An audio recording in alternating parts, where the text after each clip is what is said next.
Got a little pregame shout out there to keep pounding.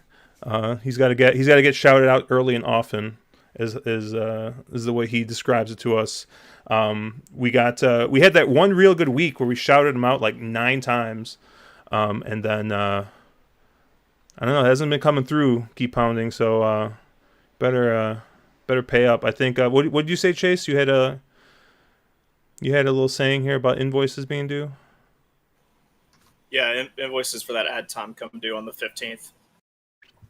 I'll take payments on Saturday, to be honest with you. But anyways, we're on the wrong lead here. We're going to be talking a little bit of Pimlico, talking Preakness.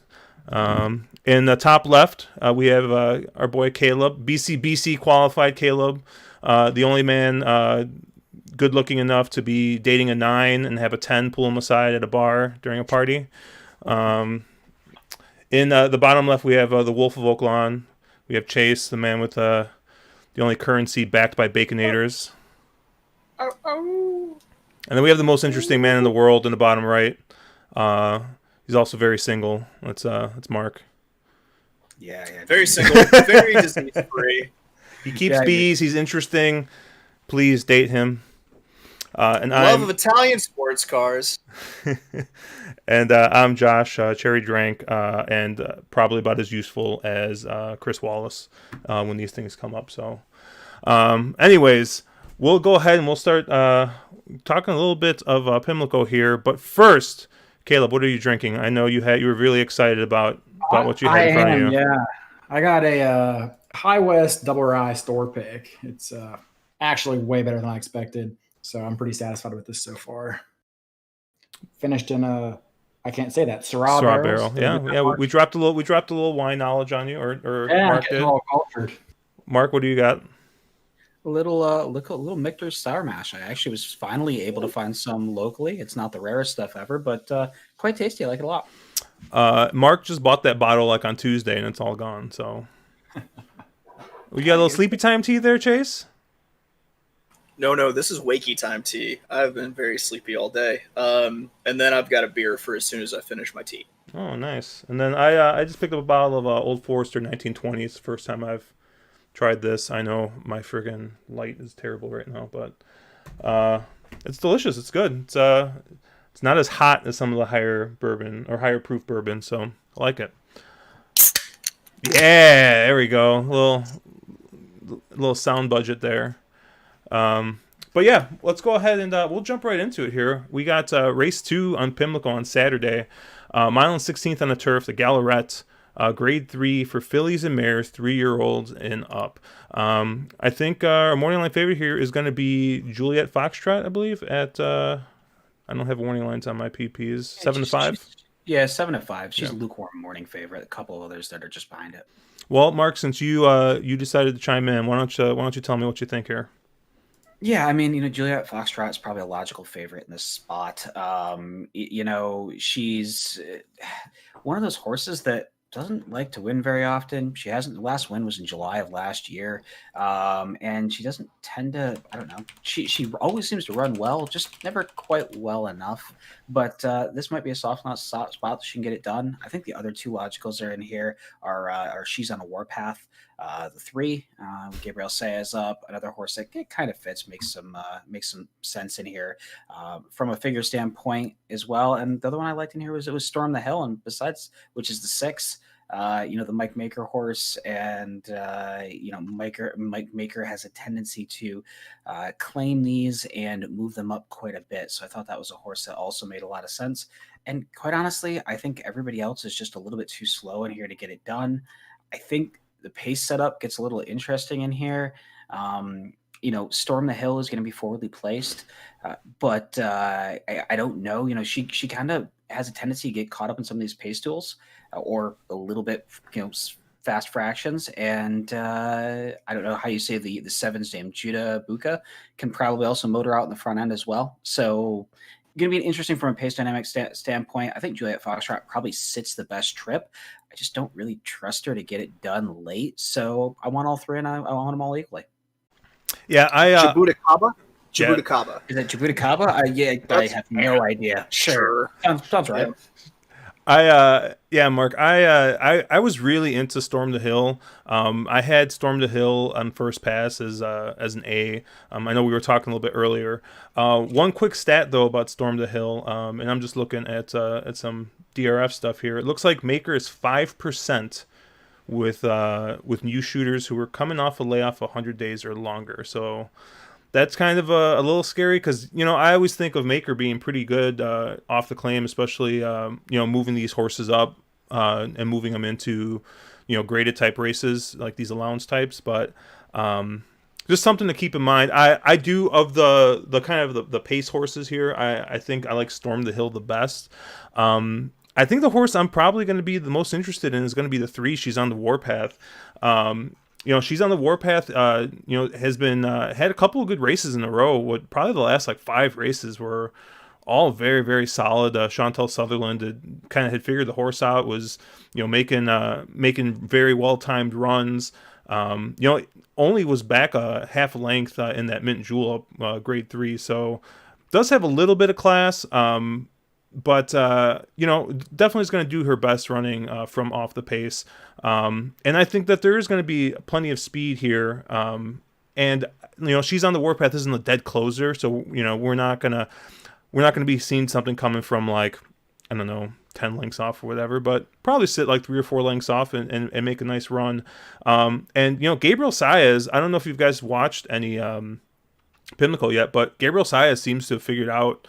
I mean, he's been riding really well, and I saw a couple of his rides on some turf races today that they were very very good. So she's on the Warpath. It's gonna be my top pick here. I like your 6. I think Juliet Foxtrot maybe is going to be kind of like a defensive B for me if I use at all. I just think that she's going to be up against it pace wise. I think the 6 is probably a little faster early, and the 7 as well, which kind of leaves me also with the 8 Varenka here.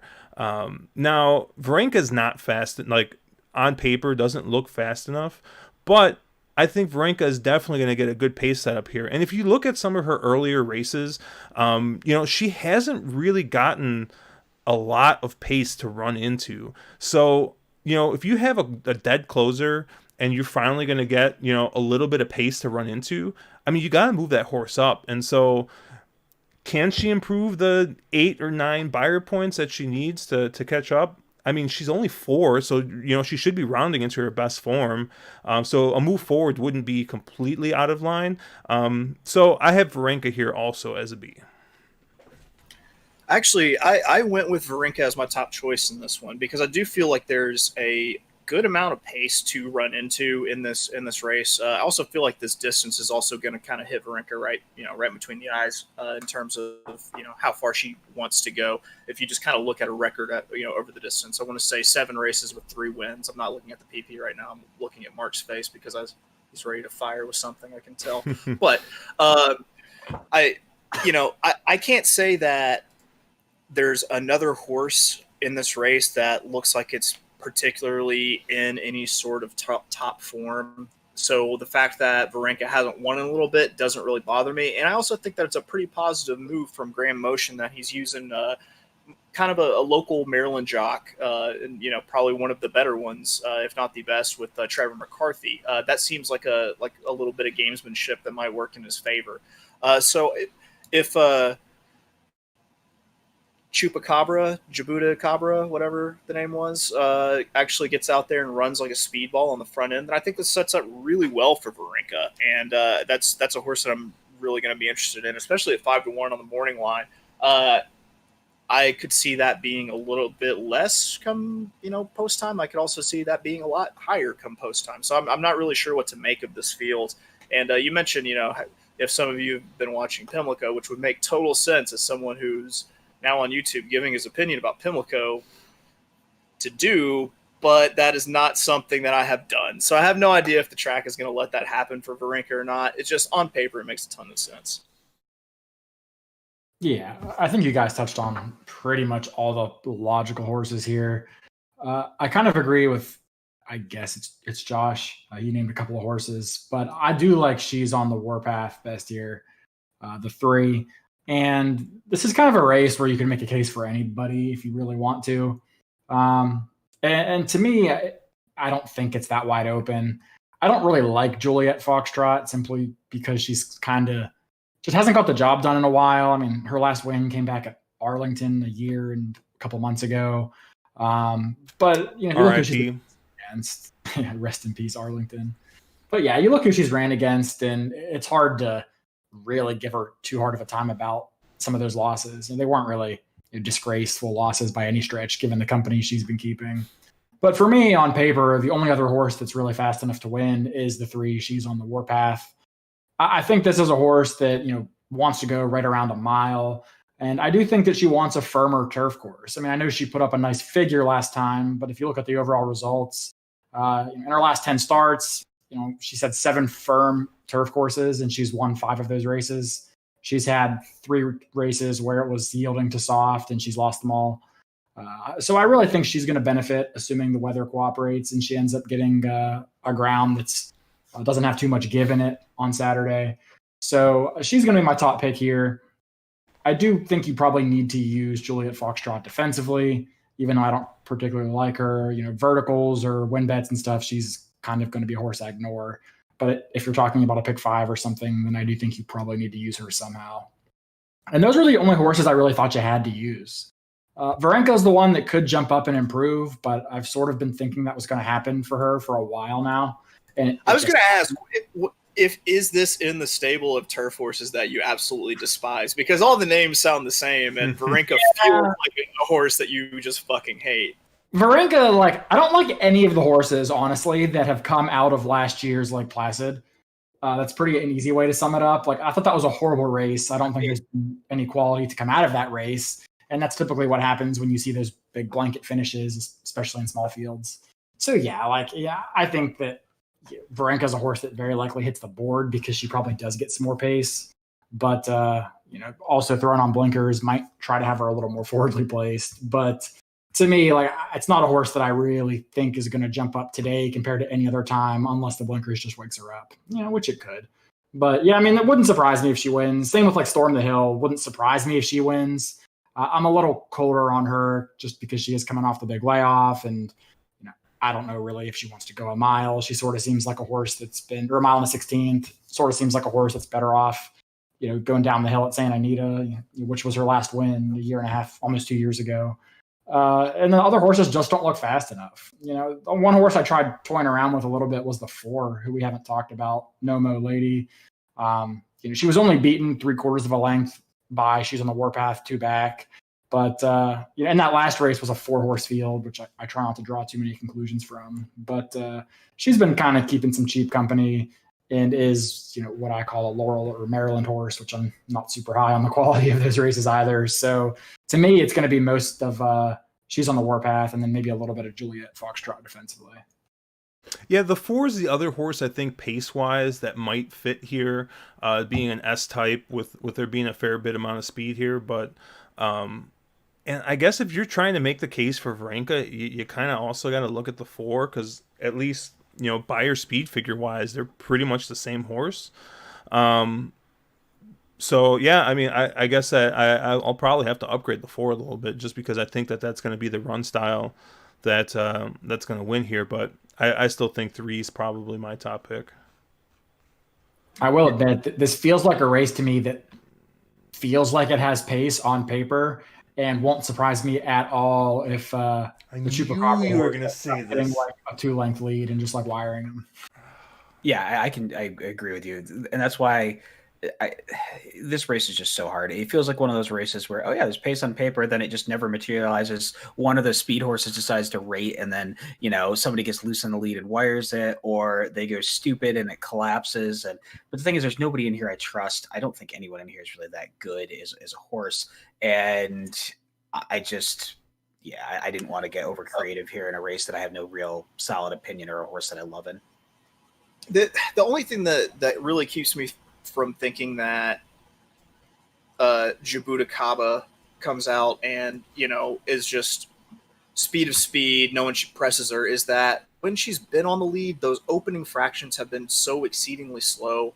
And the other horses that want to be, that look like they're going to be fourthly placed, run the same kind of race where it's around like a 24-second opening quarter.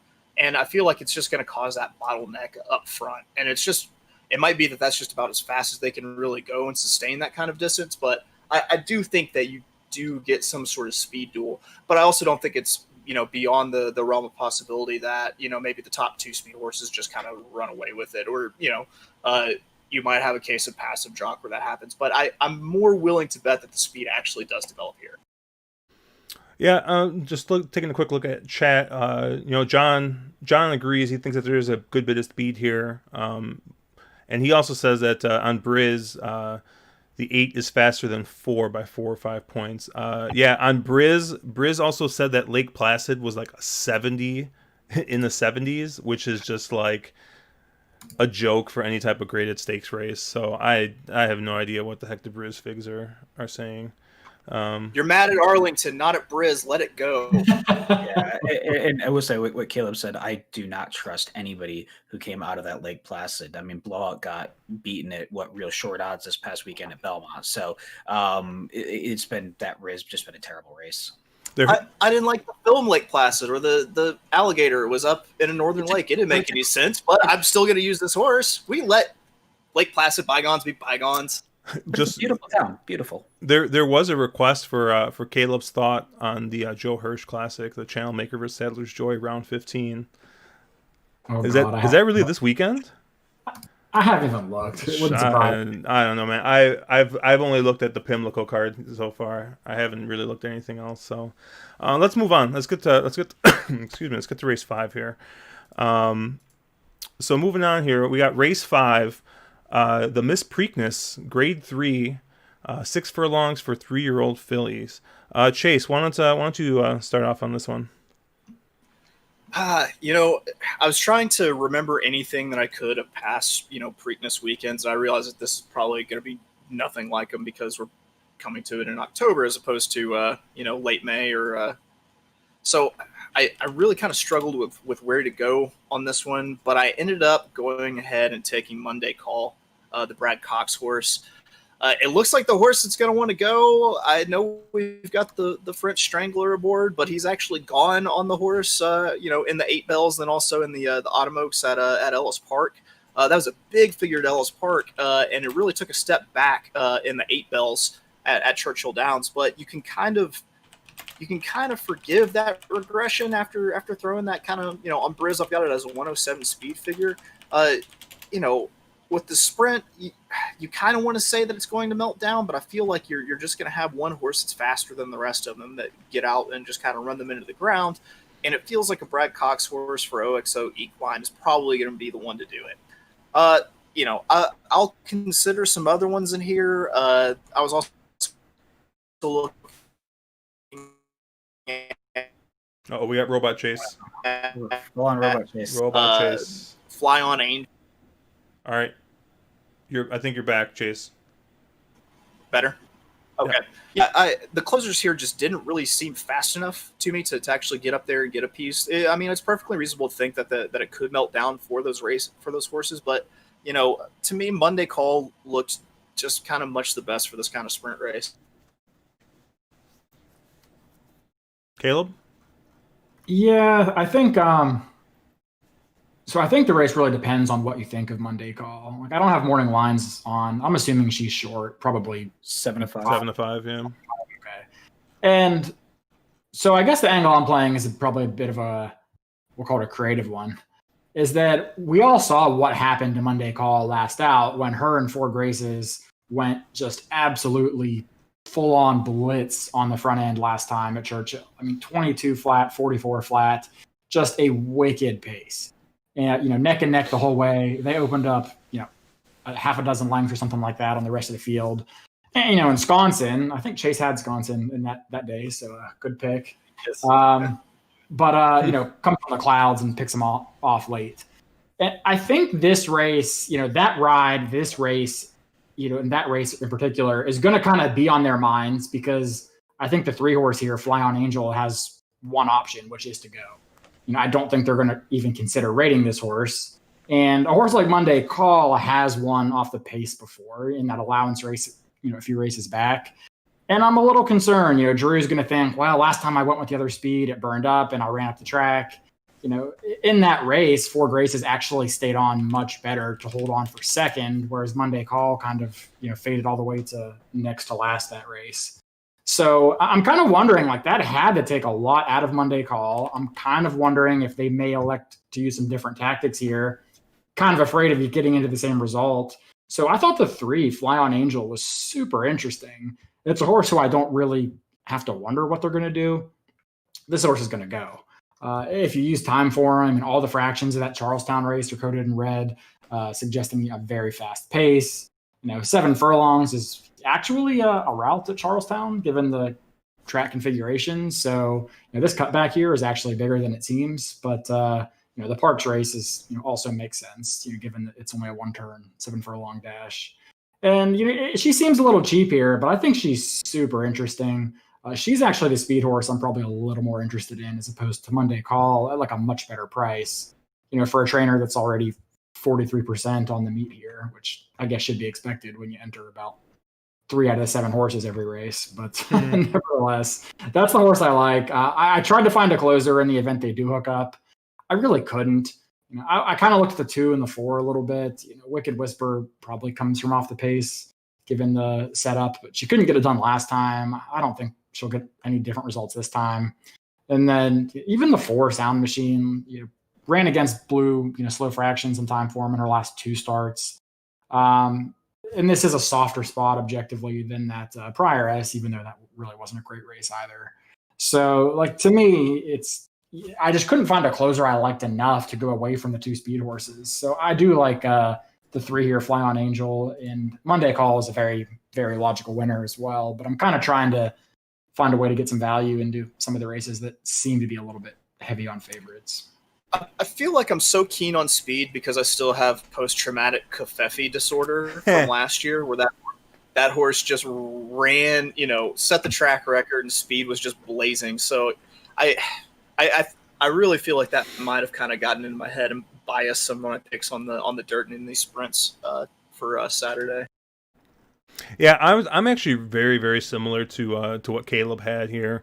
I was kind of going back and forth. I have, speaking of post-traumatic stress, I'm thinking about Monday Call in that 8 bells, and I had her singled in that race because the other short price was 4 Graces, right? They were both 6 to 5 or something in that race. Yeah, or even money, close to even money. Yeah, and I had everything going through Monday Call and finished a tired 4th. But I pretty much I kind of landed on the 3 and the 5 as my heaviest. The other horse that I'm a little interested in, I don't know how I'm going to use yet, is the 2 Wicked Whisper. Is coming out of that same race at Fly on Angel, the Charlestown Oaks. Is coming out of. And, this is going to be... Wicked Whisper's not as fast early, so is going to be sitting a little bit off.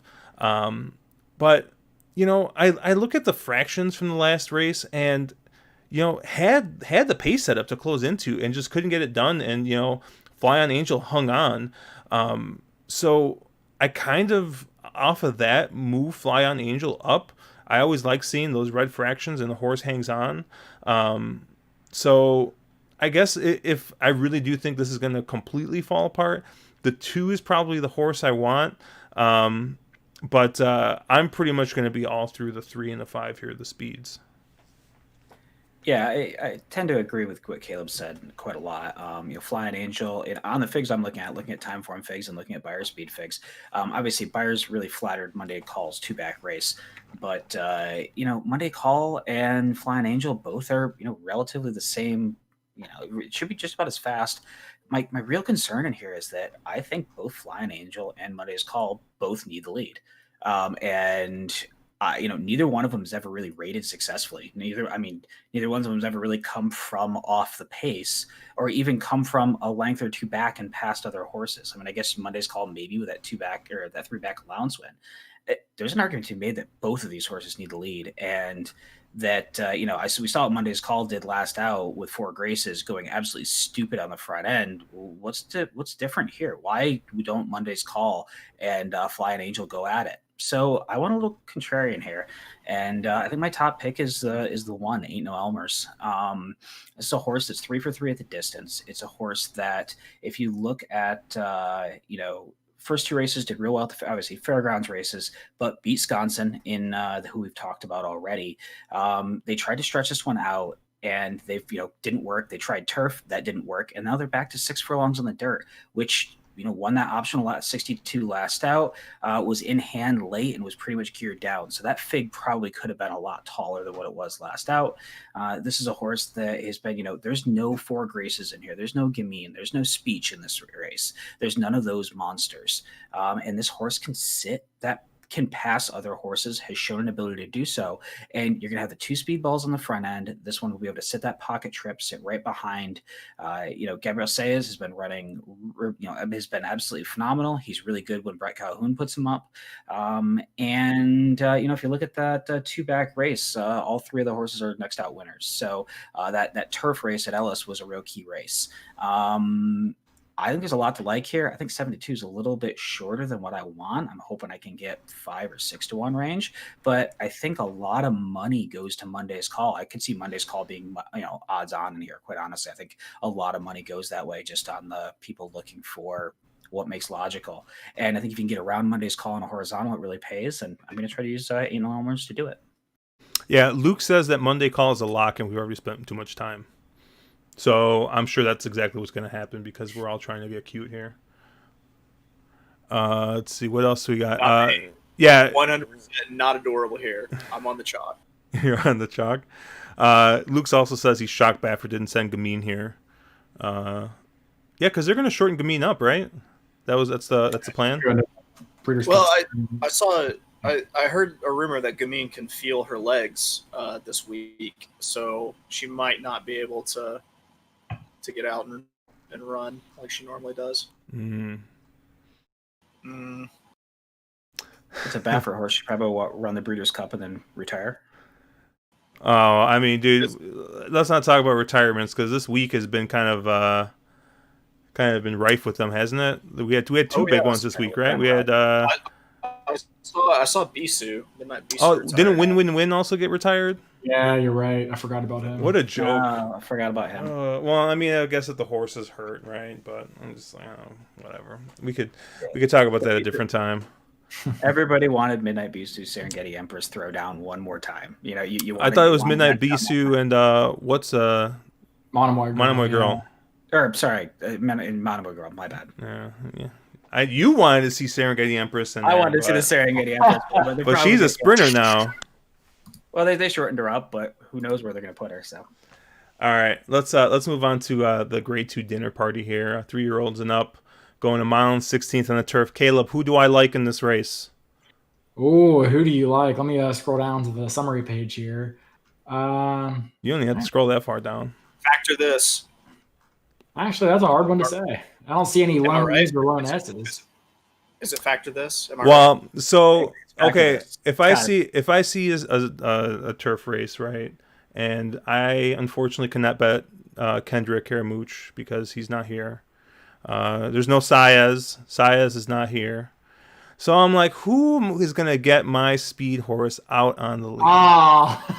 And that's going to be the number 2 here. Some Like a Hot Brown with Paco Lopez aboard. This is going to be my lone A in this race. Really the big differentiating... I'm nuts, probably. The thing that differentiates the 2 and the 7 for me is I think that Factor This tends to do his best running a little bit longer. I mean, has run at this distance and has done fine at this distance. But I think shortening up Some Like a Hot Brown a little bit, going back to a mile and 16th, is going to set up a little bit better for him. You're going to get Paco aboard. Paco's going to get him out. I mean, not that Flo can't get Factor This out, since you see a lot of ones there as well. But yeah, I'm gonna go with the 2 here for a little bit of an upset with Some Like a Hot Brown. I do have the 7 as a B in this race. I also was a little interested in Hembry here in case this does completely melt. I mean, this is the kind of like Mike Maker horse that just comes out of nowhere and is all of a sudden going to just start winning these stupid races. So, but I feel like I've bet Hembry a bunch as well. So maybe I'm just like trying to get back money that I've lost with this damn horse. How much does Mike Maker like Hembry if he put Ricardo Santana Jr. on him at Kentucky Downs last out? I mean, he's got Daniel Centeno, right? Daniel Centeno. I don't even know who this guy is. I don't watch a lot of He's like a top tier jockey at like Tampa. Yeah. So a lot of confidence. But if you want to talk about these Mid-Atlantic turf horses, the other horse that I do have here, or Mid-Atlantic turf jocks, the other horse I do have here is the 5 Irish Straight.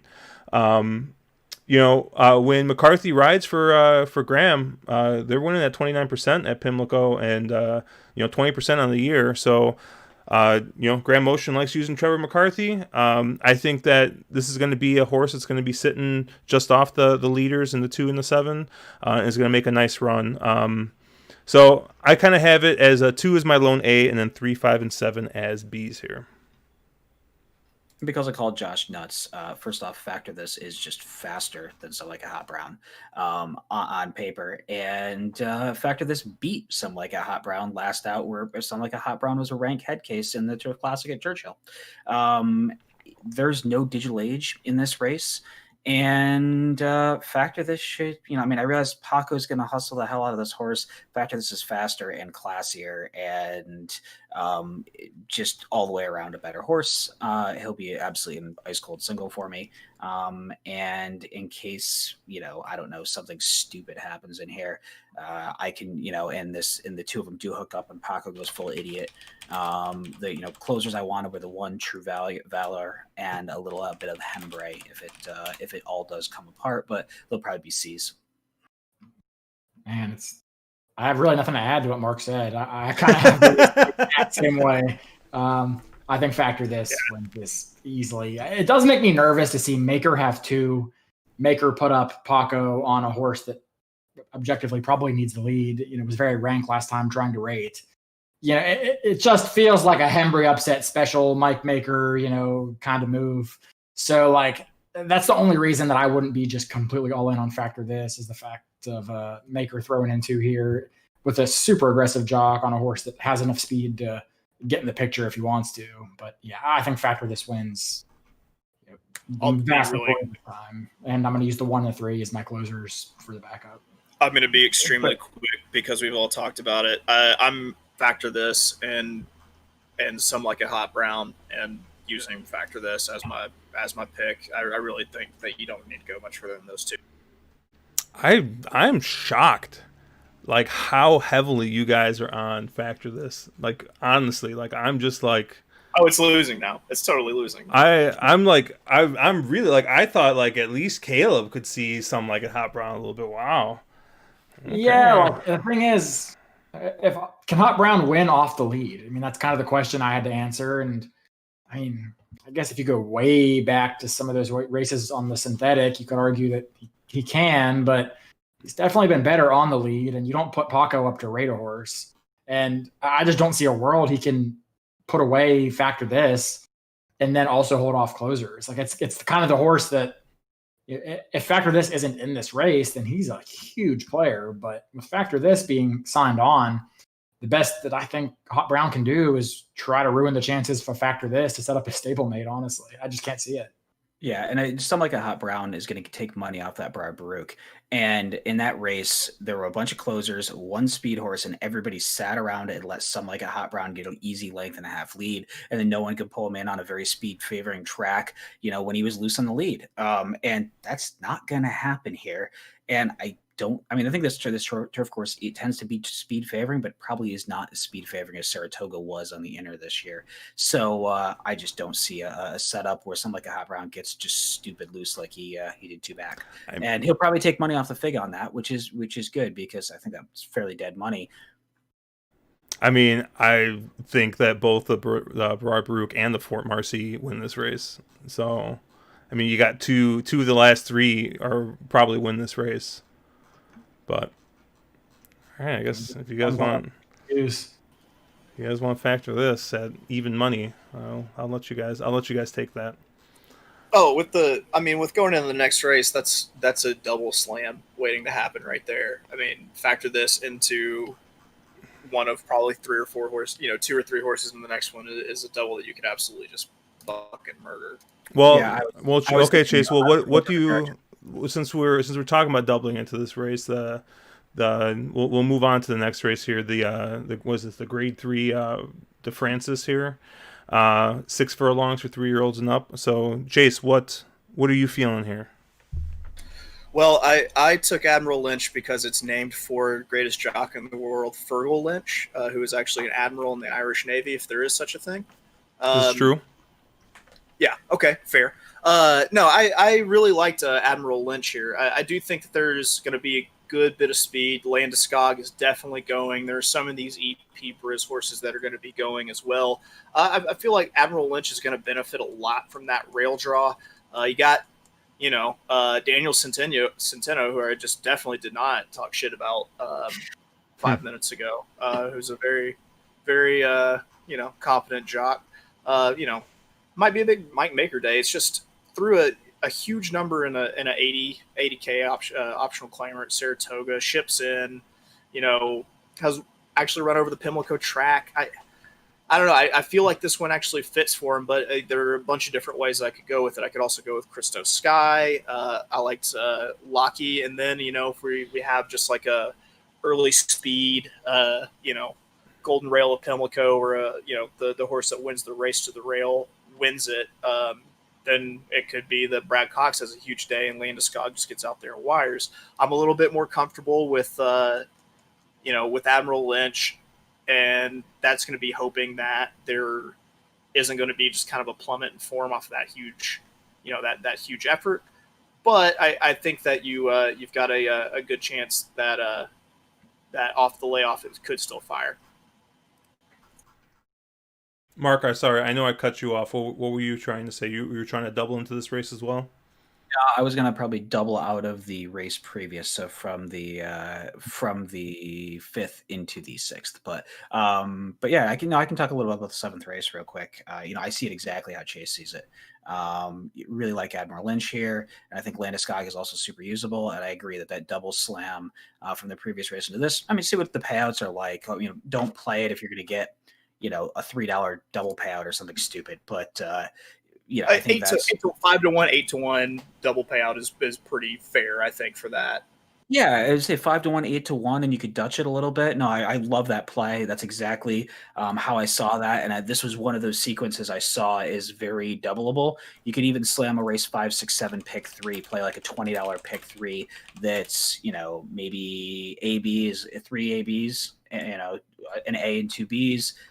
Single A and then 2 A's kind of a thing with a little bit of stagger to it. And I think you could really aggressively slam it. And I love that little sequence there.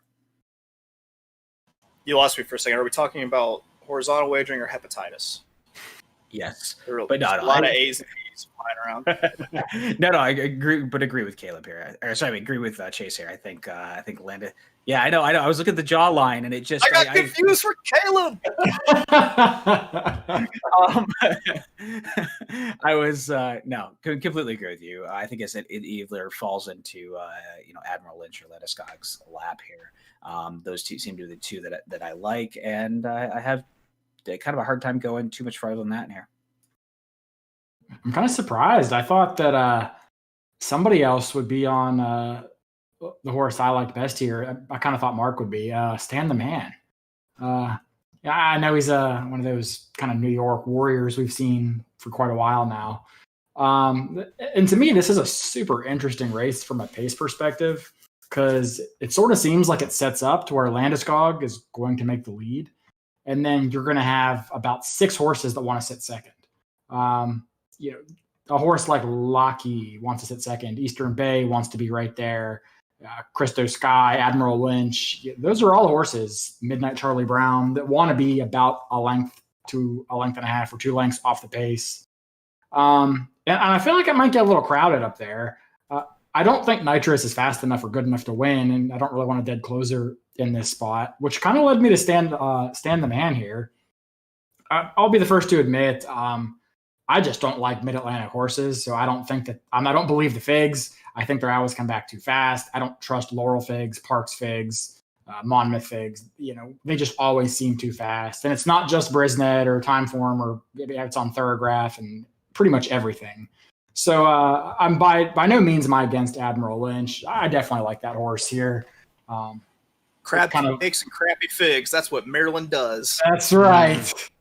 It's wild to see a horse like Admiral Lynch leave the Navarro barn, leave the service barn, and then get really good. But that's what this horse did. So you can't really say that it was just a function of the trainers that made this horse as good as he is. So by no means am I against him. I'm just a little curious as to what kind of trip he's going to get from the rail. And he wants to be right up there, and I'm kind of concerned that he's either going to be forced to send a little quicker than he wants to, or kind of get shuffled back farther than he wants to.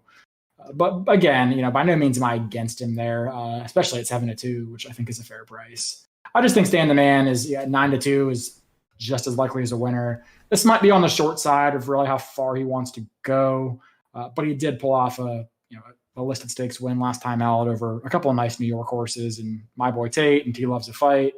He was only beaten just over a length against Frenzy Fire, 2 back. So the class is there.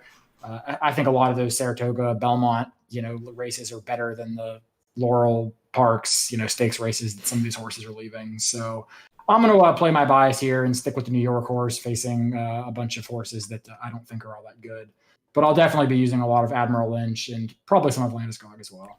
Important to note that Stan the Man's also entered in the Kelso on Sunday. I was going to say Stan the Man's entered in the Kelso. I don't know. Or is that Saturday? Saturday. I don't know what. The Kelso is what, a mile?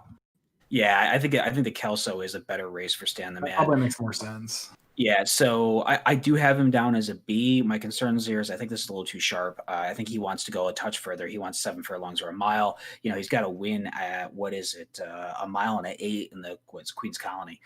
So I think he probably wants to go a touch farther. And also, and I know Caleb gives me a lot of crap for using these New York State bred horses versus open company. So isn't he really kind of a horse that needs that New York State restricted, Tail of the Cat's a restricted race. Queen's Colony is a black type. Isn't this probably a little too classy for him? Not saying he can't stop up. He's obviously a classy guy, and he wins 25% of the races. Almost 30% of the way, about 30% of the races he's in, and he loves to hit the board, loves getting his photo taken. I totally get it, but isn't this just a touch classy, touch sharp, touch classy for him? That's kind of why he ended up as a B. Yeah, I get it. I wouldn't necessarily be as much against the class type. If this was a Saratoga grade 3, I agree with you. At a Pimlico grade 3, I don't treat those the same. But the distance thing, I think, is the biggest concern, and I think that's completely valid. Caleb, what's the horse I always tell you not to let me bet? It's a Steve Asmussen horse, and then I still bet it anyways. Flapjack. Is it Bank It? Oh, yeah, Bank It. Either Bank It or Gun It. I always get those two mixed up. Yeah, I think it's Bank It, right? I thought it was Nitrous for a second because I was kind of feeling Nitrous a little bit in this race, and then I was like, wait, I'm pretty sure Caleb told me not to bet this horse, but this is. There was a race at Oaklawn where we all kind of wanted a little piece of Nitrous. And then Nitrous ran like 3rd, right? I don't know. 4th, 4th. That was that Whitmore race, yeah. Yeah, the Count Fleece. So, anyways, like the small case I can make for Nitrous is that if the pace does get if we actually get red fractions, all of his best races have been with Stone Cold red fractions on Timeform, and he has not seen that since his last win, which is all the way back in the Bachelor last year at Oaklawn. So if stuff gets nuclear, I could see somebody like Nitrous maybe coming up for 1st or 2nd, probably most likely 2nd. But I'm with all of you guys. I have Admiral Lynch as a lone A in this race. I actually have like 5 horses marked down as B's, and it's just because I couldn't really differentiate like that second tier. So I think like the one I would probably lean heaviest on, or most heavily on, would probably be like Nitrous and like an Exacta or Trifecta in 2nd and 3rd, with Admiral Lynch on top. If I were to try and bet this somehow, but Admiral Lynch is my top pick. I have the 2, 4, 5, and 7 marked as B's. I guess if we were looking for like win contender, the 2 probably seems like maybe my second choice for straight win. But I don't know. I just have a hard time looking past the one here, and especially if we see stand demand defect to the Kelso, which I think is a 5-horse field, so it probably makes more sense for him to go there. Yeah, I mean, I could just see myself playing like a 1/8 exacta, and just kind of calling it a day. Yeah, my issues with well, nitrous I do find interesting in here, and I more for other reasons, like why is Asmussen putting Paco Lopez up on nitrous, and so you got a closer with one of the most notorious hustle bugs on the face of the planet, and nitrous just isn't fast enough in this race, and I think he really got exposed the last 2 races where they brought him out of graded stakes. They tried to drop him down to the optional ranks, and he couldn't get it done at an optional 150 at Keeneland. They dropped him down to an optional 80. This has got to be tougher than an optional 80 at Churchill, doesn't it? And he did not look great in that race because I was watching that day. So I like Nitrous. He's a trier, always has been in his career. I just don't think he's that talented. I mean, I think okay, the last race, there's not exactly any real big names in that race, but he got a slow pace. He's not gonna make up any ground in that race. And then the race before he gets CZ Rocket and Coppertown and True Timber in there, which are all definitely classier horses than Nitrous. So can't really blame him in that one. And then you get the sloppy track, but I mean, yeah, you got a long list of things, but I think Nitrous is just like your Hog Creek Hustle type that is only gonna do anything if he gets this perfect setup. And I don't know if six furlongs is too sharp for him. I mean, he's 1 for 3 at the distance. But this is definitely a horse that's interesting to me underneath, as maybe a possible win candidate if the price gets high enough. But I don't think I really have to go further than just looking at the one in this race. Yeah, I stopped paying attention. Are we talking about whippets? There's just a lot of talk of nitrous. I quit paying attention 5 minutes ago. I'm going to be honest. Isn't that CO2? Whippets are CO2, right? I don't know. You're from the South. You should know this stuff. Can we just take a moment to recognize that Mark messed up in New York Stakes? It's the Queens County, not the Queens Colony. Damn it. Road Warrior pointed that out, not me. I can't take credit for that, but it's a rare moment when that happens in a New York race. And it has to come on the the eve of Christmas, basically, an aqueduct for Mark to miss it. But it does happen. Shout out to Road Warrior for making Mark look bad. Always like that.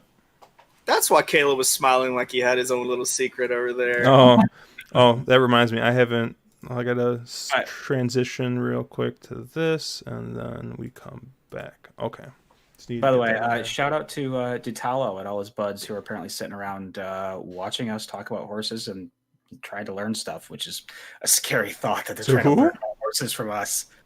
Speaking of stuff, a teaching moment here. John Massey just confirmed that whippets are nitrous oxide. So. Oh, okay. I thought shout out to dentists. It was from whipped cream cans. And whipped cream cans are CO2, right? Or am I completely off base on this? Whippets are. We'll take that one off. We'll take that one offline. Is that what were you just about to say? We're gonna take that offline? Oh goodness.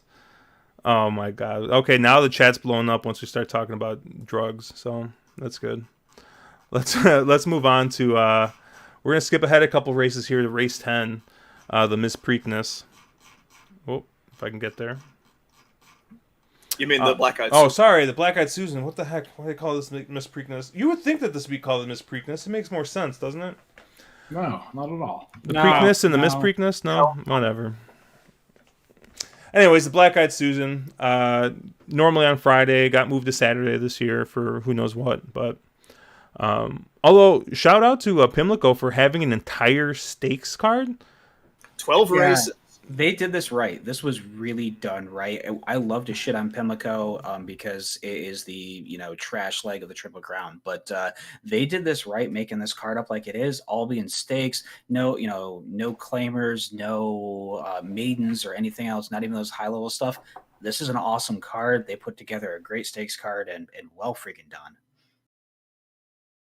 We even got an Arabian claimer, stakes race at the end. Grade 1. Thanks for everybody. It's a grade 1. I can't wait to bet that race. Can I double out of the kind of double out of New York traffic into the 12th race? Can that happen? Yes. I I don't know why you would. You could. Anyways, race 10 here. I'm gonna have to look at this again because I marked down the wrong horses that I liked in this race. So Chase, what did you see in this one?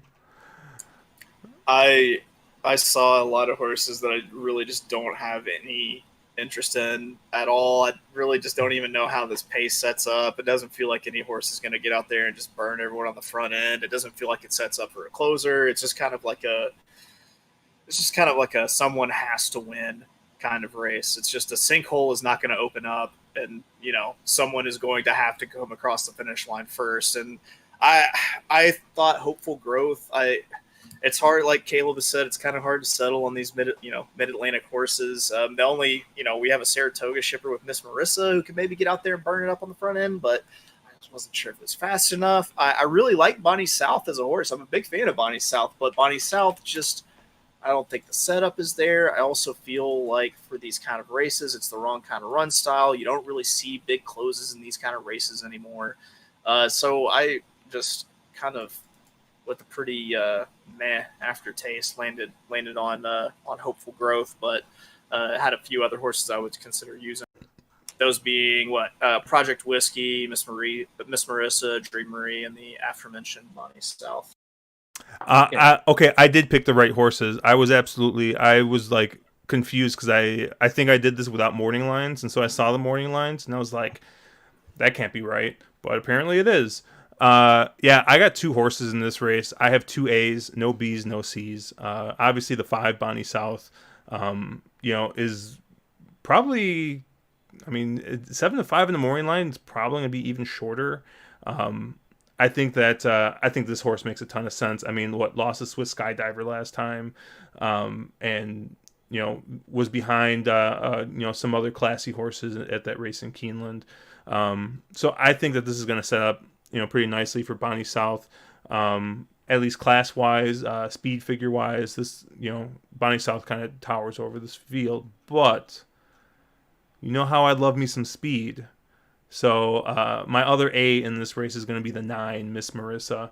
That last race, if you're looking at Beyer figs, that last race matches up with every other horse in this race, with the exception of Bonnie South's last figure. So if I really get anywhere close to this 12-1, I think that I'm getting the right price to see if I can get this horse to steal one on the front end. You got Centeno aboard. It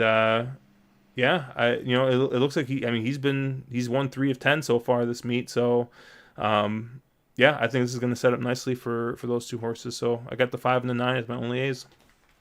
Yeah, when you guys are talking pace setup in this race, I understand what you mean. It doesn't look like there's a ton of pace on paper. Looks like Miz and Bow, the 7 and the 10 landing zone kind of inherit the lead here. But I actually think there might be some pace in here in the fact that Perfect Alibi, the 11 on the outside, gets Paco up and they're throwing the blinks on. I would assume that means they're going to either go or they're going to be very forwardly placed. And so all of a sudden now you got 3 up on the lead, and there might be some pace pressure in here. I don't think they're going to be flying. I don't think, you don't have those, a Cafefe type or something like that, a horse that's got crazy front end speed. But I think there's going to be enough pace that Bonnie South can work that trip where she needs a little bit of pace to run into. And I think, she's, to me, the most logical winner in here. I don't want her at anything shorter than 7 to 5, just in the fact of I don't really know how the pace setups. I agree with what Chase was talking about, but I think she's the most likely winner. And for me in here, she's a lone A. The other 2 horses that I wanted a little bit of that will be, more forwardly placed than Bonnie South are the 8 Hopeful Growth and the 9 Miss Marissa.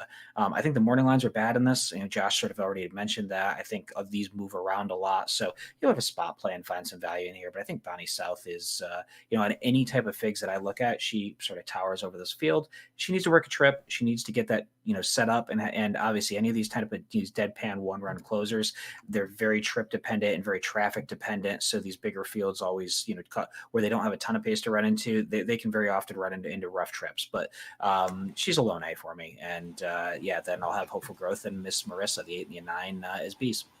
What's the morning line on Hope? Hopeful Growth is 8-1. Miss Marissa is 12-1. Yeah, absolutely. One Hopeful Growth at 8-1. I did this without morning line, so I was not aware that that there was that generous of a price. I doubt I get that, but that's still pretty promising.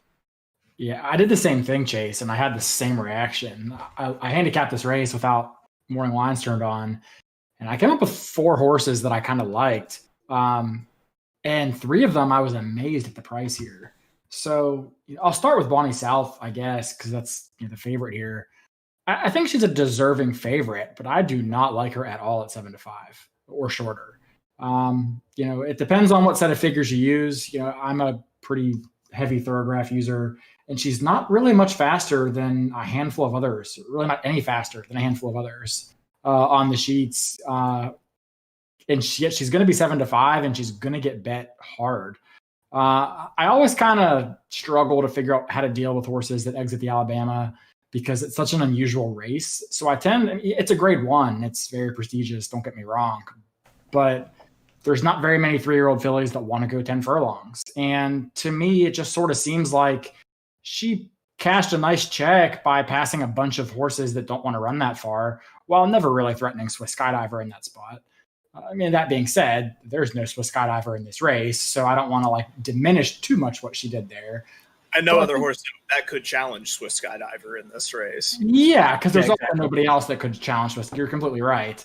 But at the end of the day, to me, it's just do I want a horse that's going to be coming from fairly off the pace at a short price that, to me doesn't seem like she's that much faster at 7-5 or 6-5 or whatever. So I haven't decided if I'll use her or not yet. I'll probably use her somehow, but I definitely want to get around her. That much I do know. I like Chase's 8 horse a lot. It is kind of one of those Mid-Atlantic horses I don't really trust, but nevertheless, the figs look strong. She's kind of improved in each start, so I really like to see that. My top pick here is actually the 7, Mizzen Bow. So this horse is one of the horses that's going to be involved in the early speed scenario. Pimlico is pretty notorious for being speed favoring, and it's oftentimes you end up with a gold rail. So I think that this is the horse that is most likely to get the lead and get that rail. So that was part of what went into my decision. That last out race at Woodbine was really strong. She kind of dusted a field up there. She's an Ontario bred, so it kind of makes sense why they'd ship her up there to try to steal some purses. But she wasn't embarrassing herself by any stretch. Running in Churchill, she ran second to She Dares the Devil, who turned around and won that Ellis Park race and then won the Kentucky Oaks. So you can't really knock her there. I like the run style. There's other pace to deal with here, but when I saw that I was getting 12-1, I think it was, to me, I just thought that was crazy value, and that's a horse that I'm really interested in. And the last one would be the 9, who I think Josh was on the 9. I think it was the other speed horse here. Basically, I'm taking the speed horses and then, Bonnie South and Chase's 8 here. I don't know, 3-year-old fillies are inconsistent, so I kind of want to have some spread. I think Bonnie South is vulnerable, and I don't want to beat her, but not have the right horse. So I'll probably spread here with the 7 as my top pick. Okay, I gotta ask it here. I gotta ask, what race on dirt has Mizzen Bow run that's even remotely fast enough to be competitive in here? Her Churchill race was strong. She's got a turf pedigree, and she's run really well on synthetic, and that tends to be a transition that a lot of turf types do well on synthetic. Her Churchill race was strong, but she needs to find probably 15 buyer points, or I don't know, 10 time form. She lost to the Kentucky Oaks winner. Yeah, I'll be the first to admit that this is a race where the thoroughgraphs kind of disagree from buyer and time form.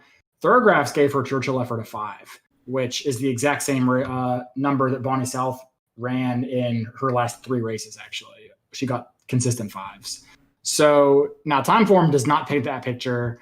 Brisnet doesn't either, but you obviously can't trust the Brisnet figures at 1.25 miles. I'll tell you, DRF is not even close. DRF had Bonnie South's last as a 98, which towers over this field. Yeah, it towers over this. I don't trust, buyers or Briz that much when you get into the, 1.25 mile kind of distances. That being said, when buyer, Brisnet, and time form all agree, Thoroughgraph just might have this race wrong, and I recognize that. So I may have to look at it a little bit more, but even, whether or not the Bonnie South fig is light, it probably stands to, reason to me, like, is that Mizzen Bow, can still compete based off that Churchill race with anybody else besides Bonnie South in this race. Even if I can see the Bonnie South might be a cut above, I think Mizzen Bow can compete with the 8, the 9, or pretty much anybody else with that Churchill race she had a couple races back. Oh, are you guys waiting for me? Sorry, I'm pouring whiskey. Actually, it's probably not true if you look at Brisnet, but nevertheless. While you pour, I just had a random thought, which was if they're entering Swiss Skydiver in the Preakness and not into the Black-Eyed Susan, I gotta think that they must think that Swiss Skydiver is going to be super live, because it feels like Swiss Skydiver would be an absolute walkover for that purse, for a $250,000 purse. Or are they playing the game that they can run third and still get the same amount of money, and then they still have upside on top of that? And it's a ton more prestigious for her. I mean, Black-Eyed Susan is not like the Kentucky Oaks or like the Alabama, as far as because I don't think they plan to home breed her. I think they plan to sell her as a broodmare prospect longer term. So I would imagine running in the Preakness is probably a lot more prestigious and has a lot more money on the back end than winning the Black-Eyed Susan, which is honestly a fairly soft 3-year-old filly's route race. But you have to assume that they think that she's definitely good enough to hit the board and be in the money in the Preakness against I would agree. Against Art Collector. I mean, they have to be pretty confident, because they're definitely, I mean, you're right, there is some prestige there, but there's also the risk of the prestige that you lose if you just go out and shit the bed in the Preakness and just don't even show up, and then you're, you can't say that they're already counting their chickens, that they, because they're definitely going to get prestige out of it, because the horse actually has to perform to get the prestige of running in the race and performing. That's just my thought on it. Well, there's a couple things. All right. Well, first, let me take a look at chat. And Matt points out that anyone who watched today saw a bunch of routes wire to wire, and that's true. Speed was very, very good, and it kind of it made me really just kind of stick with that 9. I really do like that 9 as the speed horse in this race. Let's see. Yep, and Evil Bob Dole also agrees that races like this are one on the front. Second, talking about why they didn't run in the Black-Eyed Susan with Swiss Skydiver. Do you think it could be a distance thing? I mean, Swiss Skydiver's best race was the Alabama, right? And that was 1.25 miles. So you get an extra 1/16 of a mile, no extra half furlong. You think that kind of influenced it? Not with the. No, I really don't. No? Not against that field. Okay. I think that it's just the fact that her connections think that she can win the Preakness, and I think her connections are wrong, but that's their right to send her wherever they feel like. Yep, and if she does win the Preakness, then she's just going to be the next Rachel Alexandra, and we're going to talk about her in the same breath as her. So sporting move for sure. Yeah, that's definitely what's going to happen. Let's move on to the big race here. All right, we got the Preakness. We got race 11.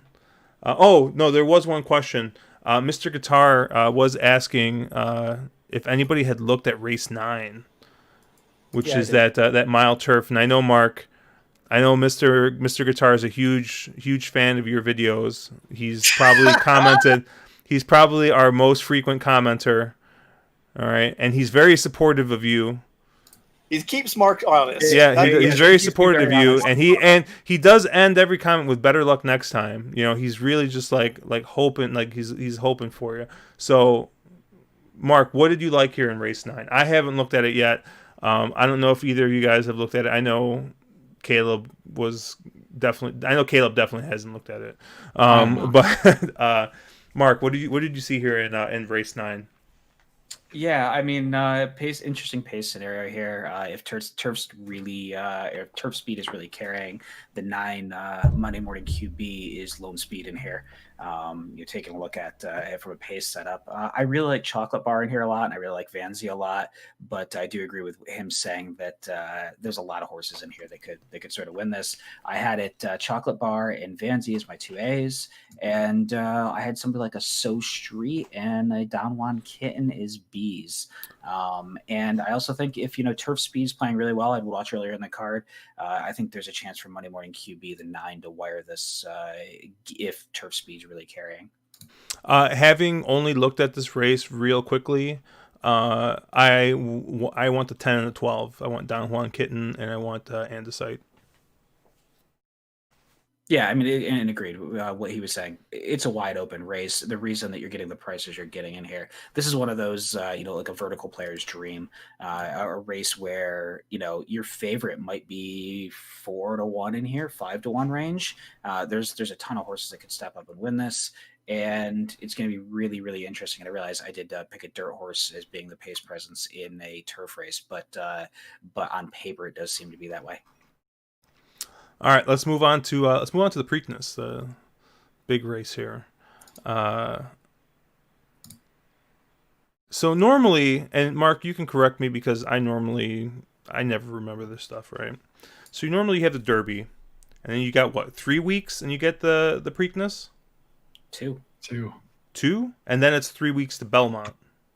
Normally it's about 4 to Belmont. 4 to Belmont. Normally about a month break. Gotcha. Okay, so normally they run a slightly shorter race, a couple weeks after. Now, they got a whole month.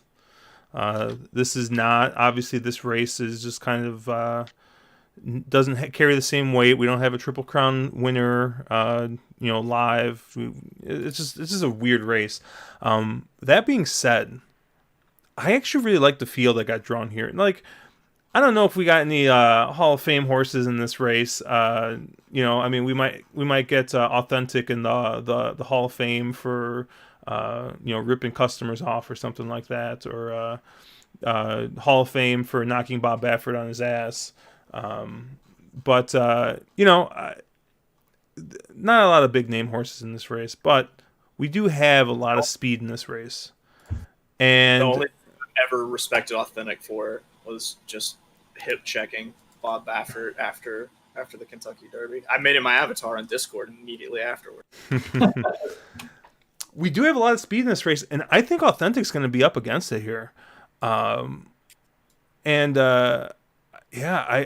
don't think he's going to have a real easy time. And my 2As in this race are, I think they're going to be some decent prices here, which means Authentic is obviously going to win at like 6-5 or something like that. But yeah, thank you. So it is 3 weeks. 3 weeks of Preakness to Belmont. Thank you. 2 weeks and 3 weeks. All right. But one of these horses is one of Murphy's favorite horse, and the 2 Mr. Big News. I thought that effort last time out in the Kentucky Derby was pretty big. Wasn't exactly a super fast pace for a Derby, especially for a Derby that is, run 6 months after it normally is, or 4 months, 5 months, whatever, however long after, 4 months after it normally is. And, you got your 3-year-olds that are rounding it, are at the point where they're normally facing older and they're still facing 3-year-olds. So, didn't have that much pace, and Mr. Big News closed in the big way. Got a good ride from Gabe Saez, and is showing up here at 12-1, as with a lot of speed signed up here. I prefer him to like Max Player. I mean, I don't know what you're gonna get out of Max Player switching barns, and he kind of flattened out in the Derby. So I think of the closers, I like Mr. Big News the best, and the other horse I like is a horse that Caleb already made fun of me for. And it's not New York Traffic, because I don't think New York Traffic's got a shot here. I made him a B, but it was more like a B in my heart, not in not in reality. It's gonna be the 5, 1,000 turds, or 1,000 words. I just think that of the horses in here that have the buyer figs that are competitive in this race, I think that 1,000 words. I think that he'll be the one who'll be able to sit a little bit off the pace and let Authentic, Art Collector, and New York Traffic, and whoever else is going to just Swiss Skydiver, and whoever else is going to try and get up there in the front end. I think Thousand Words is going to be in that second tier, and I think it's going to be in a good spot to make a run at the leaders. So my two A's in this race are the 2 and the 5, and then my B's. I put New York Traffic, but I think that's just because I have a soft spot for the horse. I did put Max Player as a B, but I don't know. I think like pace-wise, I think this sets up for Max Player, but I just don't know if the horse is good enough. And you get Paco aboard, which once again is kind of confusing. I don't know. Paco's more known for getting horses out the gate fast. Although, to be fair to Paco, and I was kind of surprised by this, apparently he's 26% with S types.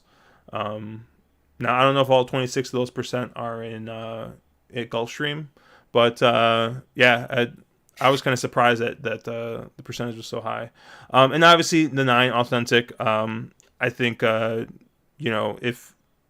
think that he got exactly what he needed last race. He got the perfect trip, and he didn't go all that fast early, so I think he had a little bit left, and Tislaw had too much to do. So I got him as a B. He's probably the speed horse in here that you want, but I'm going to take 2 horses that I think are going to be just off, or 1 deep closer and 1 just off in the 2 and the 5 here.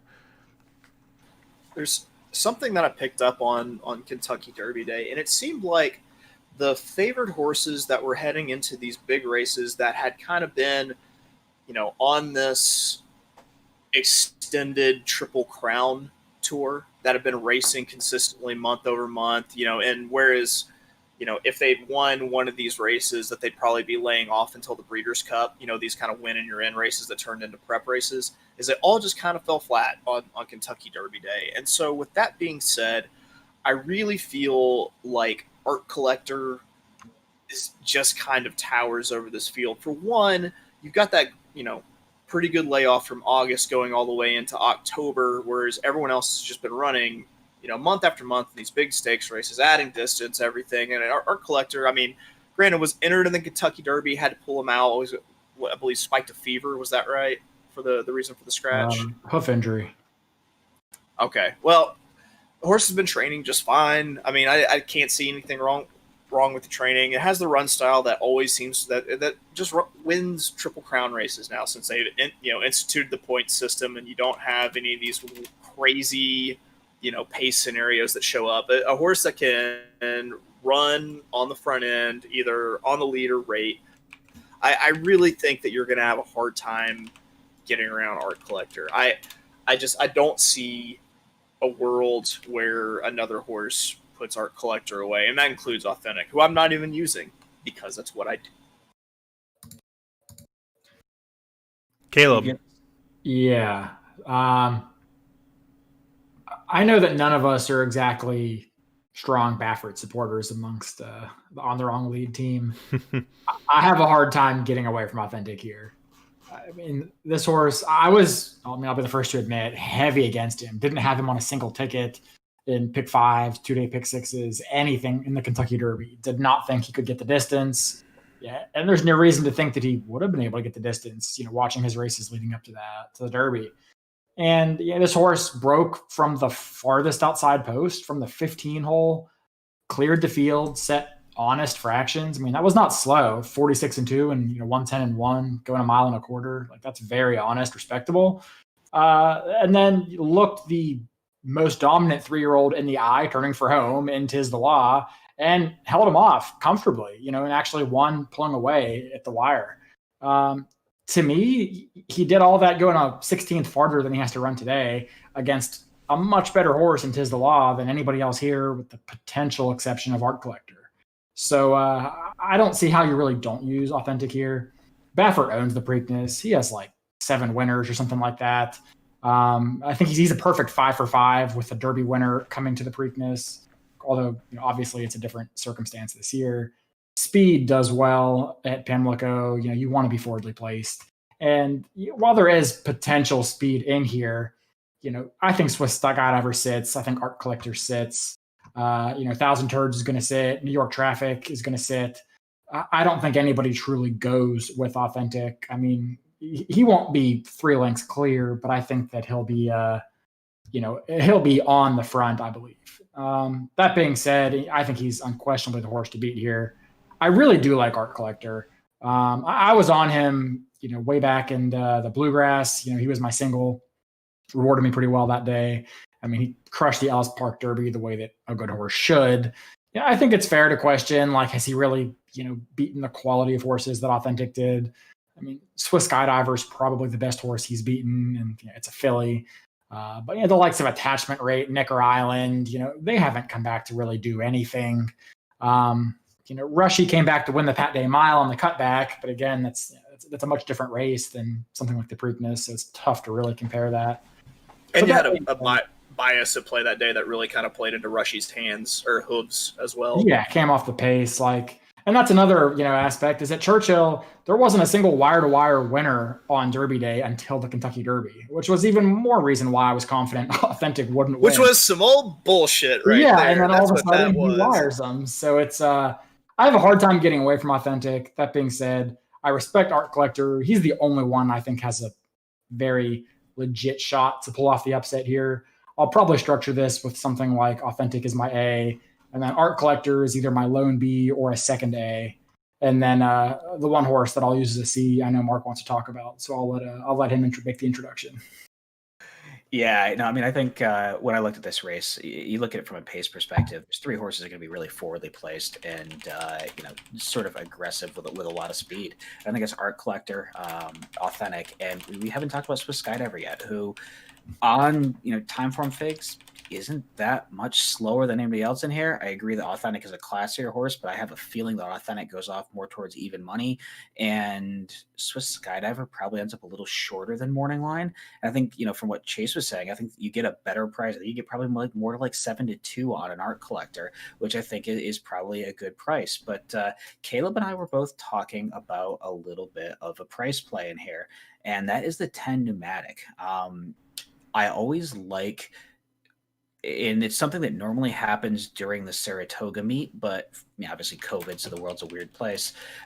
You oftentimes in the Travers see these 3-year-olds who are sort of later developing 3-year-olds who start rounding into form towards the end of the year, and they make that that next step forward and become a better horse. Arrogate is an example, and there's been a ton of other ones throughout the years.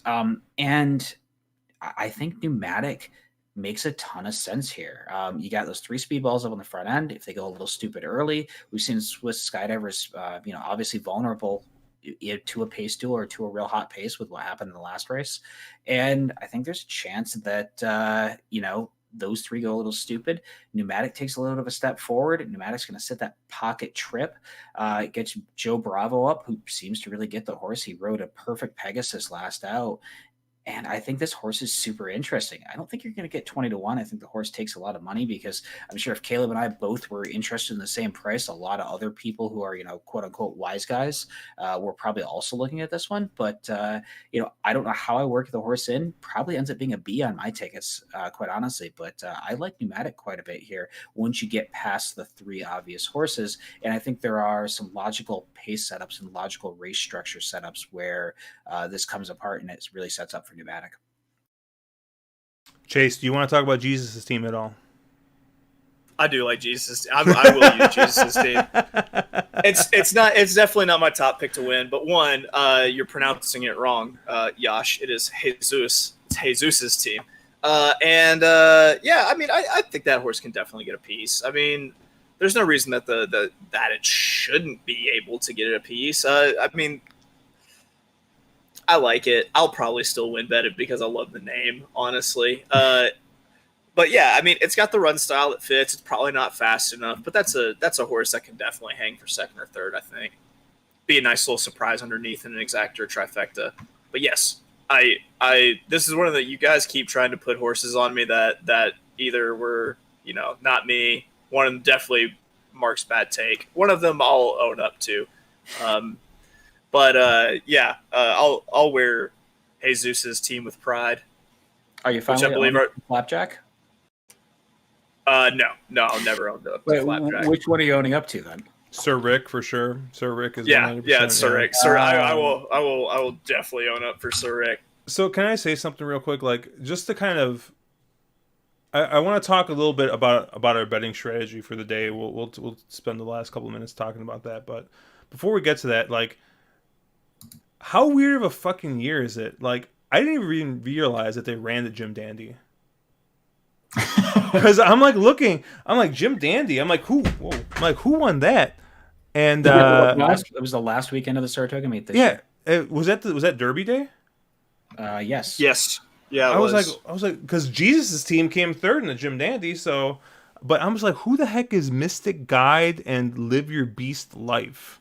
Yeah. It was basically if you couldn't get into the Derby gate and you were basically in a 3-year-old allowance horse, you ran in the Jim Dandy this year. Crazy. I was just like, what's the other race at Saratoga? What's the Country Grammar race? The one the Chad Brown horse won. Country Grammar. It was a Saratoga race too. I forget.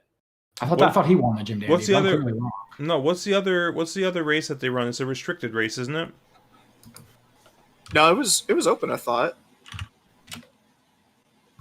What race am I thinking of? There's Peter like this, Pan. I'm like, thinking of the Peter Pan. Oh yes. Yeah, but they ran out of Saratoga this year, didn't they? Yeah, That's they moved normally it. at Belmont, right? That's always a Belmont race, and it's normally the prep race for the Belmont Stakes. If you're a horse that couldn't get Derby points and aren't doing the Derby Preakness, and you oftentimes get Peter Pan winners that come out and He's defending his Saratoga Stakes honor right now. You can see him wearing his heart on his sleeve. So, isn't there a restricted race that's normally run like on a Friday that is seen as the lesser to the Jim Dandy, but it also gets you into the Travers? Well, Travers, you just need to be eligible. It's like it's some restricted race because I forgot it was the race. Remember last year? Got a high enough grade on your SATs. Who was it last year? I'll have to think about it. I'm just like completely forgetting. I'll remember once because there was some other like lesser horse that like was like a grade 3 type, but like just went and like demolished that field because it was like restricted to only like horses that had never won a stakes race. The Curlin, thank you. The Curlin, that's what it is. Jesus, yep. Thank you. Road Warrior coming up with it. Thank you. Because it's a Curlin and then it's a Jim Dandy, right? Yep.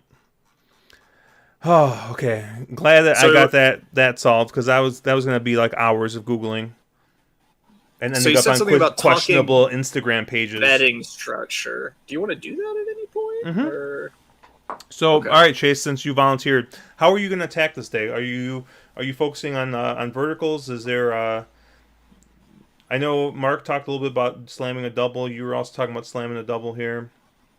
Let's be clear. I was first on the double slam talk. Let's not try to pawn everything off as Mark's idea first. So I was quick on the trigger there. I'm really excited about running a double from Factor This into Admiral Lynch, maybe one or two other horses, or I kind of Dutch that out. And I've had 2 pretty good weeks at Belmont, hitting just big scaled up doubles, playing my top opinion, and I'm hoping to catch, kind of trying to stick with that strategy a little bit. Been playing a lot less verticals lately. I will probably, for as some say, the F of it, play a trifecta or super in the Preakness, and maybe try one, completely, putting Authentic off the board. Because I feel if that hits, then it would pay pretty well. But also probably make a stronger little trifecta play using Authentic, or separate superfecta play using Authentic. Overall, I'm probably not going to bet a whole lot of these races. I'm probably going to save bankroll and fire that double, and then fire a tri or super in the Preakness. Yeah, I'm gonna, similar sort of structure here to what Chase is talking about, firing some doubles and some pick threes. My plan is to actually build around a horse in a race we didn't talk about. In the 8th race, Hidden Enemy, the 8, really stands out on time form figs. Getting 4-1 on the morning line. Yes, it's Asmussen with a Galileo on turf, but that last race was very, very impressive. And yes, I am taking a maiden in a black type stakes race, and I'm completely okay with that. But I'm going to build into, out of, and sort of over the top of Hidden Enemy. So doubles coming in, doubles going out, pick threes probably structured in. A few of them, and then And then probably I'll play that late pick 5, which starts in race 7, which I think is an interesting race because when I was talking about how I want to use somebody like a pneumatic in the Preakness, I think I can get sort of skinny earlier. So maybe do I try to sneak a pneumatic, a horse I like that's a price up to being an A. I haven't really structured it out yet, but I do like that late pick 5 sequence just from, I feel like I have some real strong opinions, and I think a lot of those races are fairly logical. So if you can find that one price and get around somebody like Authentic who's going to take a ton of money, something like a pick 5 or a pick 4 really pays. So fun fact, the only pick ever hit in my life was on Preakness Day, and it paid $44. Oh, the pick 6? It was the year that. Oh yeah, I'm sorry. The pick 6 that the only pick 6 I've ever hit was the Justified pick 6 that paid like $40. They were like 3 it was singles. just a tremendous feeling, I've got to tell you. I hit it, but I hit it on like an $8 ticket, so I think it didn't really matter. Like I think I felt like good about that, but it was just like I think there were like 3 singles. I think it was like. It was Axeman, somebody else, and it was Justify. I forgot who the other single was, but it was the speed on the rail on that slot. Yep. Yeah. Caleb, what do you think? I know you're not like in love with this card, so you might not even play anything. I'm not going to play much. Like, it sucks that the Preakness is going on when it is because you're competing against Keeneland's opening weekend, which is a short meet anyway. You're competing against Belmont, which has some nice races. You're competing against Santa Anita. Like, it's just, I'll watch the Preakness, of course, but I'm not going to spend a ton of time targeting, too many sequences here. I already have it handicapped and I'll have some content out for it, but like, I'm not going to really be playing too much here. I'll spot play anything that I think is value, and I'll probably have a try in the Preakness maybe. I'll probably try to see if I can find a way to work a horse like, I think Mr. Big News is going to be incredibly overbet off his Kentucky Derby race. I think everybody saw that middle move and is going to, I don't think he's going to be overbet on the win tote because I don't think anyone really thinks he can win. But I think he's going to be incredibly overbet on the underneath, similar to Max Player, So I'll probably try to maybe build a try using like Art Collector and Authentic over the top, and then see if I can work in a different horse underneath, maybe a pneumatic or Jesus's Team or somebody like that. I think New York Traffic's the horse that probably gets lost in the kind of in the Derby shuffle, given that he ran pretty poorly in the Derby, but a lot of horses do, and any other race he's run puts him right in the mix to hit the board here. So he's probably a horse that I might try to work in underneath instead of a Max Player or a Mr. Big News or whoever. But yeah, I mean, I'll probably have a try, maybe spot play a double or two if I think there's value. I mean, if I'm going to use Authentic, I'm not going to use Bonnie South in the previous race. And if I'm going to fade Authentic and Key Art Collector, maybe I use a little bit of Bonnie South. But given my opinions and the Preakness being the 2 top choices are probably going to win, I'll probably try to get around Bonnie South in the prior race and then play doubles with a few of the prices I liked there. Yeah, I'll probably have a really like good wagering plan, like going into the day, and then just proceed to bet every single race through the entire thing. So, yeah, I mean, I think my best opinions are something like a Hot Brown in that one turf race. So I'll probably try and get some value out of something like a Hot Brown in that race, and probably get sorely disappointed when the chalk wins. But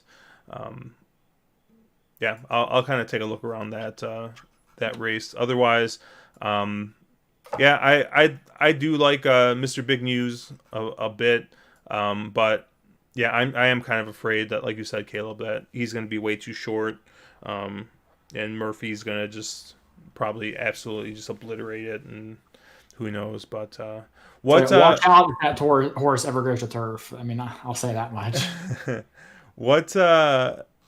So what else is going on this weekend? We got Keeneland, we got Belmont, we got Santa Anita, we got some big races. I think someone said there's a cross country pick 5. Yeah, I think there's a cross country pick 5. I think Keeneland and Belmont. Yeah, I'll be, and I know I have some things I want to play here. I don't know how. Keeneland opening weekend is always a good time, and considering we haven't been getting prices in anything, I'm going to definitely have some focus on Keelan as well, and I'll probably try into BC qualify again. So, All right, and I did have one last question, and this is just going to catch all you guys off guard except for Mark, 'cause I think he's the only one who listened to me. Who do you like in the Pimlico Special? Friday, last race. Oh, I actually did look at that because I knew you were mentioning it, but then I didn't actually look at it. Mark said I downloaded the forum and then I didn't look at it. Mark said that he had some big like reveal, like he was just gonna pick a horse that he knew Caleb was gonna hate. So I need to know, Mark, who did you pick in this race? So this race is sort of super interesting in the fact that there's no pace in here, like at all. There is just none whatsoever. And I was having a very, very, very hard time coming up with anyone. And I think the horse that I like the most in here is the 9, the outside place horse, Harper's First Ride, who I know Caleb is going to look at the last 3 races and the tracks that they happened at and go, oh my God, it's another one of these shit Mid-Atlantic horses that is just terrible. But there's no pace in here. I think this is the horse that sort of ends up, the 1 in here is probably your speediest horse, right? Cordmaker. But I don't think Cordmaker can hold on late, and I don't think Cordmaker wants to go this far. I think it really sets up for a race where Cordmaker ends up on lead. Harper's First Ride kind of sits just off. I don't think the pace really matters because I don't think the 1 can get the distance. And all Harper's First Ride, needs to do is accelerate top of the stretch and hold off the rest of the closers who aren't going to get that setup. And Harper's First Ride beat Cordmaker last time out. So I'm going to take the Mid-Atlantic horse that I know Caleb absolutely hates. And what are you thinking, Caleb? It's hard because I haven't really handicapped the race, but you look at this race and you either take a Mid-Atlantic horse, from a circuit that I hate, or you take a shipper, but all the shippers I hate for other reasons. So like Plus K Parfait, like Plus K, no thank you. I mean, like Tenfold, like absolutely not. I mean, Owendale, like makes sense. Like, I mean, a ton of sense actually. Like he's probably the winner. But I just have this like personal vendetta against Owendale. And then you look at Monongahela, and I mean, he hasn't been the same horse off the juice. So it's like, I mean, if Chad couldn't get this horse to hit the board, I mean, couldn't either. Yeah, it's like, I don't know. I'm with you. The 1 probably shows enough speed, but the 1 was kind of dusted by your 9 and the 2 times they met up. So like, I was kind of looking at the 4 as a horse who could be forwardly placed and probably should handle the distance okay. But like, I don't know. It's a yucky race. Owendale probably wins, but it's not a race that I think you can bet because you're taking a horse like Owendale at probably even money. See, I absolutely hate Owendale in here, and I know you guys were talking about other paceless races. There's no pace in this race. Owendale needs a pace setup. He needs them to go fast in the front end, and it's just not going to happen here. I don't see any setup where I don't see anybody in here that's going. No one's making equipment changes that implies they're going or jock changes or anything else. I just don't think Owendale gets enough pace to run into. And yeah, is he the best horse in the race? Of course he is, but I just don't see the pace setting up where it works out for him. So I wanted somebody that I thought could invent a trip into a slow pace, and that was why I ended up on the 9. Yeah, I'm just kind of looking off that last race. Like there really wasn't any pace in that race either. I mean, you can see they crawled 25-3 to the quarter, and he found a way to be involved early. Like I could see a similar scenario here where there is no clear-cut pace, and most of these horses are stretching out, so you're getting. You're not going to have to go 23 to make the lead. 25 probably gets it done here. So, like, he's not going to be on the lead by any stretch. But I could see him being, 2 lengths off, which is probably good enough for him to overtake anyone else at that point. See, I don't think I can see a situation where he's 2 lengths off in here. I don't think they're going to go, almost 26 that they did in the El Sheba. I don't think it's that bad of a slow pace, but I mean, and obviously there's no Tom Zeta in here. No Vino Rosso, no Code of Honor, so he does get some class relief in here. I just, man, I just have a really hard time seeing a situation where he doesn't end up. There's enough horses in this field. Does he end up 4 or 5 lengths back? Where Johnny V's not super positionally aggressive. I mean, Flo isn't either, but he just doesn't he end up too far back here? I think he has too much work to do in the lane. With this track being as speed favoring as it was, and I expect it to be just as speed favoring tomorrow. I just don't see a pace setup where Owendale can win this. And I do agree. I think he ends up at even money, but I think he's very beatable at it. Yeah, I mean, for what it's worth, I don't hate your 9. Like, I mean, I think the horse makes sense here. I mean, shitty Mid-Atlantic horses win shitty Mid-Atlantic races, so that wouldn't surprise me. But yeah, like I do think Owendale is probably the horse to beat. Your 9 makes sense, and then I'd probably look to a horse like the 1 or the 4 after that. Also, how on earth has Owendale won $1.2 million? Is it an OXO horse? No, actually, it's not. Oh, he's won 1.2. He's won $1.22 million. The horse always hits the board. Well, pretty much. I mean, if it makes if it makes you feel any better, I'm taking a horse that's won $1.8 million, and that's a 3 Plouquet Parfait. Really, you're taking Plouquet Parfait? Dude, look at the last race he's coming out of. The last race he came out of, Mr. Money came back and won the ACAC. Running to Love You came back and won. Sleepy Eyes Todd ran a decent race next time out. I mean, I think that he's gonna have a really good effort here. And I think unlike Owendale, I don't think he's gonna be as far back as Owendale. And so I think he's gonna get first run on all these shitty horses. So I think the only 2 horses I really want in here are the 3 horses I want in here are the 1, the 3, and the 8. Didn't we already have a conversation about how Charlestown Figs are complete bunk, and the fact that a 1 1/8 there is like a 4-turn race? So I tend to look at tracks that are bull rings and sort of there are certain horses that do very well at them, but they don't. I don't know. I just don't.